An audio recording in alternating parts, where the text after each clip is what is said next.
Hello, namaste, and welcome back. If you're looking for a 10-minute yoga routine and I'm not sure what to practice, then this class is for you. I'm going to take you through 5 essential yoga poses that you need to practice every day. The last one might surprise you because it's the most important but also the most effective, and I'll tell you why. Okay? Without any delay, let's get started. The first one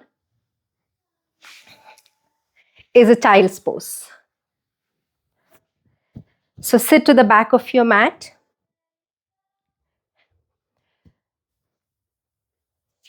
And stretch your arms out, resting the forehead on the floor. This posture helps you to stretch the spine, calms the nervous system, and helps you stay still and connect with yourself. If you're not able to rest your forehead, use a pillow or you could use a yoga block. You could also use a blanket and sit on the blanket, especially if your ankle is stiff or it's not resting on the floor.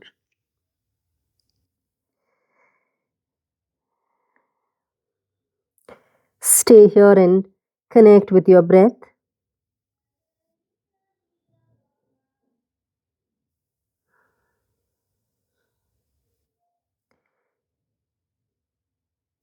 And slowly allow the mind to settle down.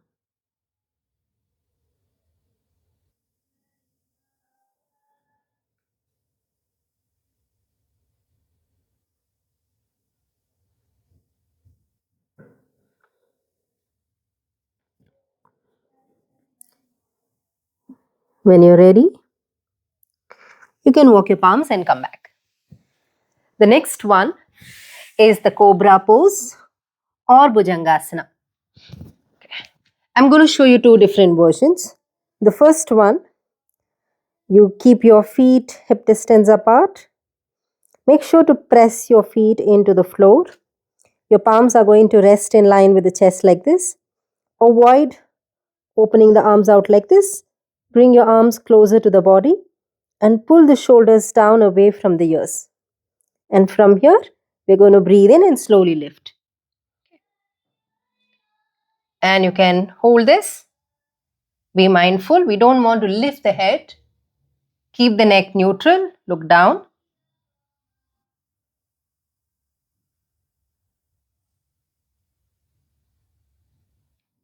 And when you're ready to release, you can bring it down. This asana helps you to open up your chest, build strength in your lower back, especially if you're sitting for long hours. It also works on correcting the posture. If you're sitting for long hours and working and you have a tendency to do this, this posture is excellent for that. Now, if your shoulders are very stiff and you're not able to lift it up at this moment, then you could do this beginner version of bringing your forearm down. Okay. So your elbow and your shoulder are in the same line and your wrist and elbow are also in the same line. Okay. And you could gently press into your palms, and with each breath you can start to work on lifting the chest like this. Once again, your neck is neutral. Avoid doing this and focus on your breath.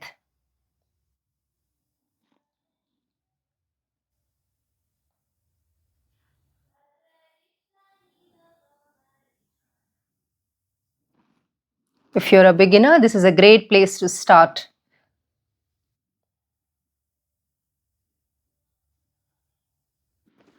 Release when you're up. Okay. The next one is Baddha Konasana. You sit and move side to side so you can feel your sit bones. And we will join the soles of the feet here. If your hips are very tight, don't draw the heel too close to the groin. Move them slightly away.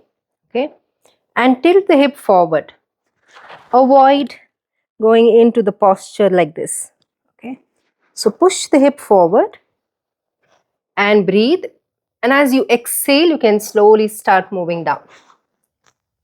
Now, we eventually want to work on moving the knees down towards the floor. It need not rest, but if there's too much discomfort while you're staying here, support your knees with a pillow, or you can use a block to rest the knees on either sides.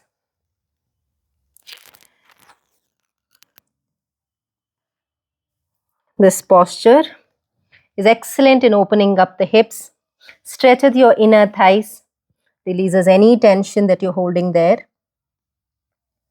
Also, if you want to correct your posture, you can lift the chest up and look in front. Or if you want to simply rest here and make it more restorative, then you can relax your shoulders and bring the head down. So again, stay here and just focus on your breathing.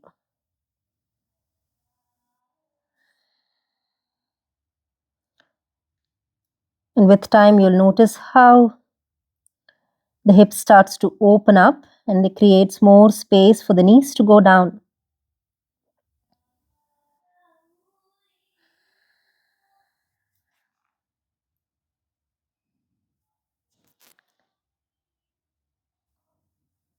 Come up when you're ready.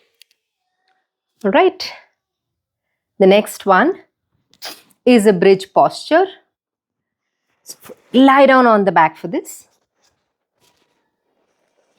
Keep your feet hip distance apart. Ankle and knee almost in the same line.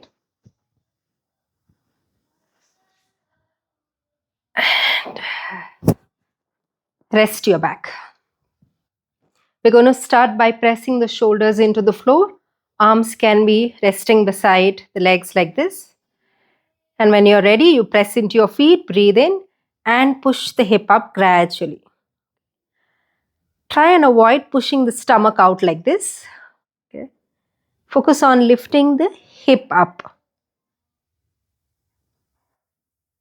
Again, if you're a beginner, you're finding it challenging to hold it longer, place a cushion, a pillow, or a block to support your back. And as and when you're comfortable, you can lift it up higher and hold it. This posture helps to build strength in your back. It also stretches your quads and strengthens them. It also works on strengthening your glutes if you hold it for longer.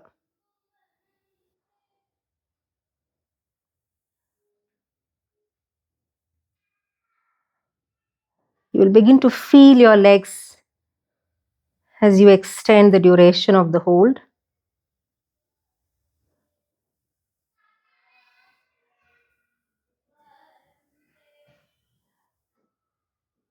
And you can come down when you're ready. Okay. If you feel like hugging your knees, please do so once you release. Okay.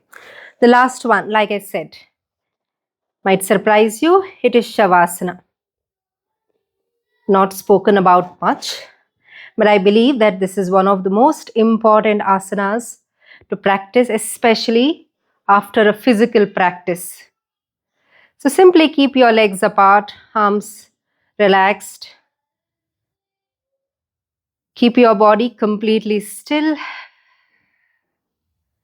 and close your eyes. Connect with your body and the breath and stay here. If you don't have the space to lie down, you could always do this sitting on a chair. Make sure the feet are resting on the floor and maintain stillness. Try not to move too much. Any movement creates stimulation and we don't want that.